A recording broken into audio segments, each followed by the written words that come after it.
2023. My name is Ellie. I am a 7th grade student at Temple Sholom in Greenwich, Connecticut. I will be interviewing my grandpa, whose name is Hersch. This interview is being recorded for the oral history archives of the Jewish Historical Society of Fairfield County. Good afternoon, Papa. Good afternoon. Let's start with you telling me your full name. My full name is Fred Hersch. No middle name. Who are you named after? Named after my grandfather. What was his name? His name was Avram Lev Ben Ephraim. Do you have a Hebrew name, and what is it? My Hebrew name is Ephraim Ben Avraham Lev. That's cool. When and where were you born? I was born August 4th, 1944, in Bronx Hospital, New York City. Where did you grow up, and who lived with you growing up? I grew up in the Bronx, 2715 Claflin Avenue, with my mom and dad and my sister, Elaine. My mother's name was Irene. My father's name was Abraham, but people called him Al or Bummy. Why did they call him Al? Because his name was Abraham, and it was very long. And a lot of people couldn't spell it, so they called him Al. Do you know where your family was Why from? they called him Bummy, I don't know. It was a nickname. Okay. Do you know where your family was originally from? Well, my father was from the South Bronx, Fort Apache, which is a very tough neighborhood, but at the time it was not. My mother was born in Russia, in Belarus. What country was your dad from? He was from America. His parents were from Hungary. Yeah. And your mom was born in Russia. Born in Russia. And when did she come to America? She was the youngest of 5 children. She came here in 1921 in the hull of a ship, sick, throwing up, in 1921 through Ellis Island. First, they were smuggled across the border. She was in a barrel of potatoes to get across the border. That's how hard it was there. They had no food, no milk. They were basically starving to death. So since your dad didn't immigrate here, he was born here, do you know anything? Right. Do you know anything else about your other relatives' immigrations? Well, my mother's family, all 5 of them, plus their mother, came through Ellis Island in Lower Manhattan. In the same story as her. And where did they They entered the country? in fact, we found out a number of years ago the ship's manifest to see the proof that they came through Ellis Island. That's cool. And they moved to the Lower East Side, Why did which they then move? was a very poor area. Now it's a very upscale, hippy-dippy area for wealthy kids who go to NYU. Why did they leave Russia? They had nothing to eat, and they got beaten by the Russian Cossacks, soldiers. And how long did it take them to get back on their feet here? Here, Yeah. well, they were very poor, but they seemed to always have what to eat. Everybody worked. My mother worked, and they all had a job of some kind, but they managed to get food. They all went to school. My mother had to finish high school at night, but she didn't go past high school. In fact, none of, I don't think any of her brothers or sisters went past high school. So no college? No, they didn't have the opportunity to go to college. That's a great background, but now I'd like to talk to you about some artifacts. Artifacts? Yeah. Okay. Do you have any special artifacts to you? I don't know what you mean. Um, like something that is special to your family. Well, I have things that belong to my parents. Mm-hmm. What's In one? fact, I have when shortly before my father passed away, we bought him what was then called a fancy watch because he didn't have a very good watch, and I still have it to this day. I wear it on Rosh Hashanah, Yom Kippur, and on his yahrzeit. And the other thing I saved for many years, was his bathrobe. And I was just going through my closet, and I saw that it was this, because it's many years since my father passed away, Uh-huh. 1957. So figure it out. It's almost 100 years. So this bathrobe was falling apart. So I had to get rid of it, but I kept the belt of this bathrobe to remember him. His other clothing, people took because that's what they did. So are you gonna be wearing the watch on the Seder next week? I will wear it if you want me to wear it. Can you? I would like to see what it looks like. You've never seen it? I don't think so. Oh, I'll definitely wear it then. Okay. And you guys bought it for him? We bought it for him. And what did the robe look like? The robe was white and blue, and maybe a little thread of black, like a plaid bathrobe. And what is the watch? We didn't have like? yeah. And what we didn't have a lot of clothes. Mm-hmm. My father and I shared a closet, a small one-door closet. And what does the watch look like? Well, it has numbers from, I guess, 1, 3, 6, 9, and 12, and it's a wind-up watch. That's all they had back in those days, and it's gold, and it has a brown. I've replaced the wristband. Has a brown leather wristband. Does it still does it tell the correct time? Well, I have to set it and wind it. Like today, you don't wind watches, but then you had to. Even when I was growing up, you had to wind the watch every day. So this watch I have to wind twice a day. Do you know how old either of the items are? Well, if my father died in 1957, say we got it for him in 59.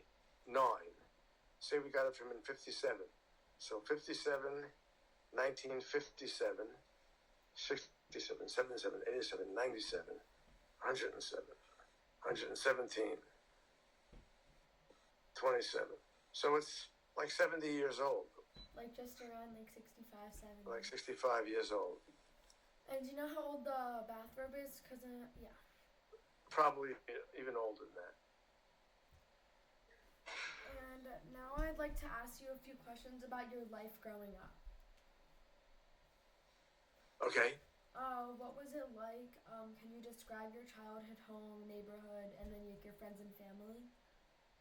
My childhood was great. Our playground was out in the street. We played punch ball, stick ball. When we were old enough, we went to the schoolyard and played basketball and stick ball. And we played football in the street. We had a million friends. We didn't have to be driven, carpooled, nothing. We just went outside and played. We had marble season. We had a baseball card season. We had a great youth, great growing up. What did your childhood home look like? Can you describe it? My home? Mm-hmm. It was a 2-bedroom apartment on the second floor. You walked in, there was a foyer. When we had, straight ahead, there was a table that opened up to a dining room table. It was collapsible. To the left, we had a nice-sized kitchen. Alongside that, we had my parents' bedroom. We had a long bathroom that I could sit down in the toilet and throw the ball against the door and play ball while I was studying. My sister and I shared a bedroom. And then we had a living room where we had furniture and a big television that had a very, very small screen. It had like a 9 or 10-inch screen. But it was a big television? That was it. Well, the television itself was big. They were very big in those days because they didn't have transistors. They had these big tubes. So the TV was large, but it had a very small picture.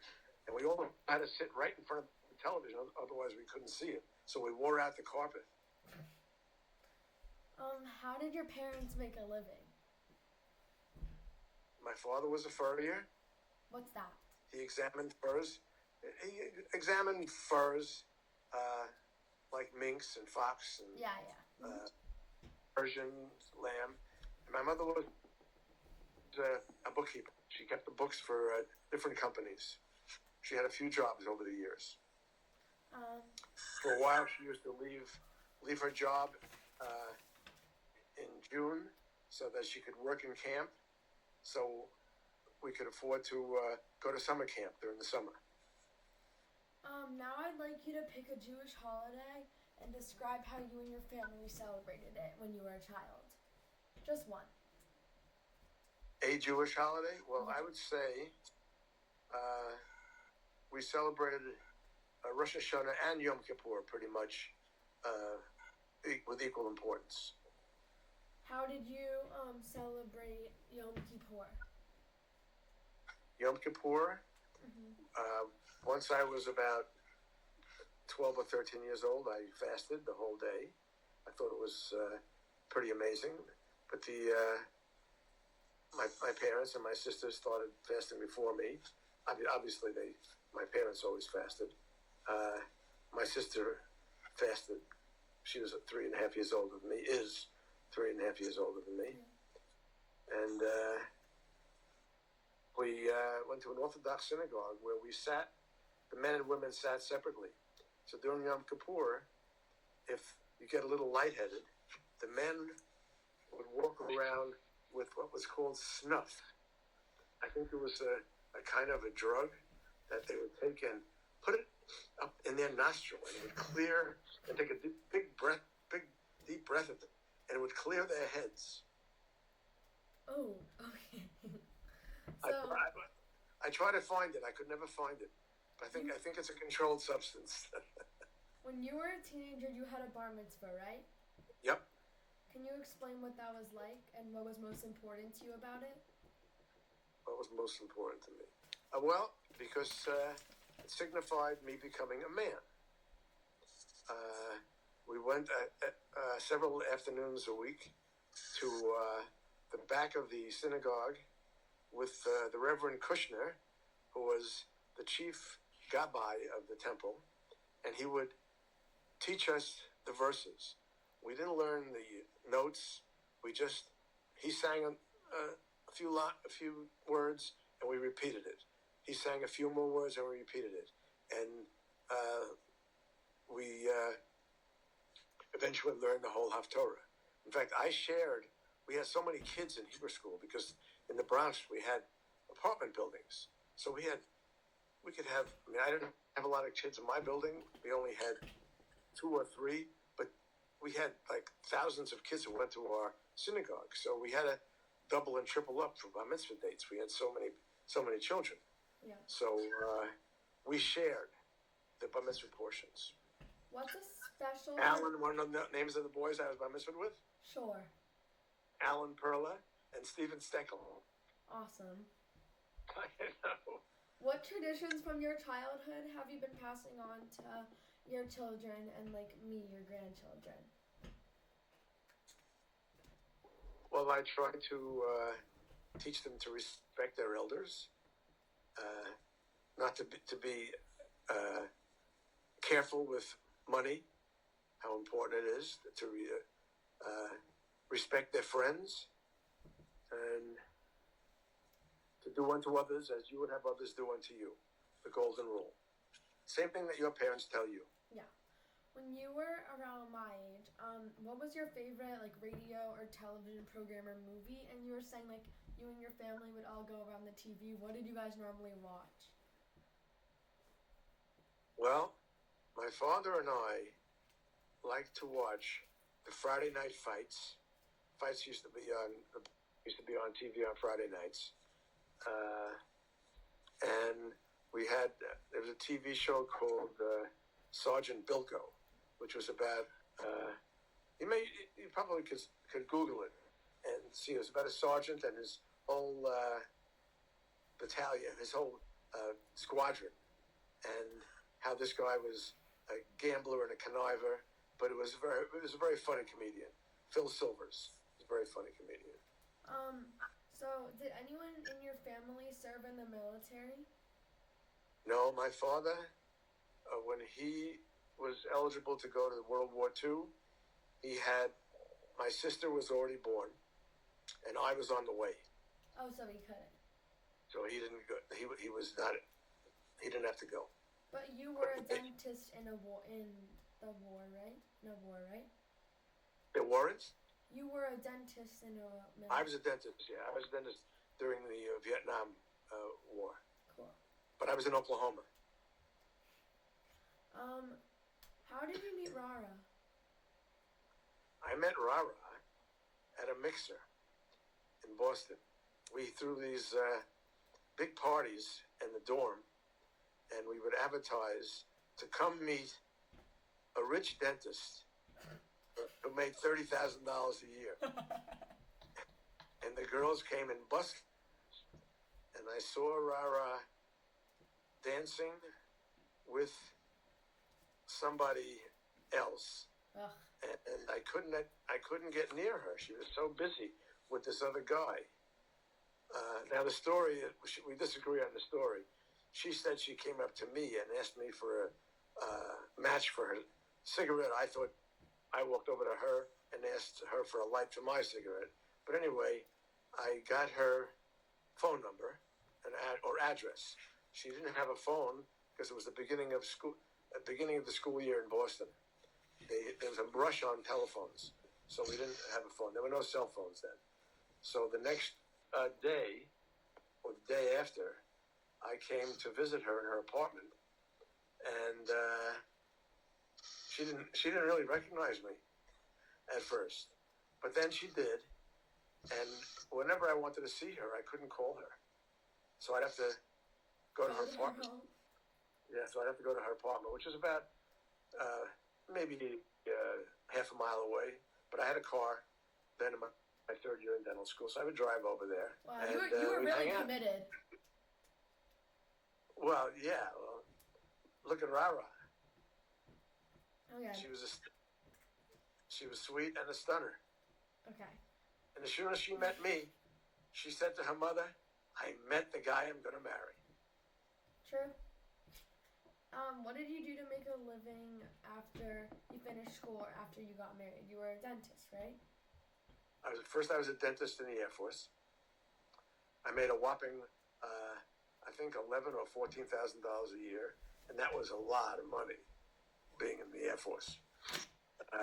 Plus, all we had an apartment, and the two of us, and we had our Siberian Husky, and we could afford whatever we wanted to do on a very small amount of money. A long time ago. And a few more questions. This is now we're gonna wrap up with a few general questions. What invention has amazed you in your lifetime and why? What invention? Mm-hmm. Like a new invention that's come out in your lifetime that's amazed you. Oh, that's a hard one. I'm not a techie, so I can't say any of those technical things. Maybe something to do with being a dentist? Well, everything that they had in dentistry when I was going to school was just perfected for a long time. Things stayed pretty much the same. So if you look back on what you were using in dental school to when you retired last year, what was something that was like majorly changed? Well, nothing really stands out besides having beautiful, new equipment. Sitting down while you're working, we had to stand up when we first started working because the chairs were not made for the doctor sitting. And finally, what advice do you have for future generations like me? Like you. Well, follow your dream. Follow my dream. Right. Do try to do something good for people. Don't let the kind of money you're going to make be the only source of inspiration. Okay. Like look around and see what people do for a living. It's a lot about just making money today. But do what makes you happy. Do what makes you happy and try to do things for other people. So that's the end of the interview, but thank you so much, Papa. I love you. I love you.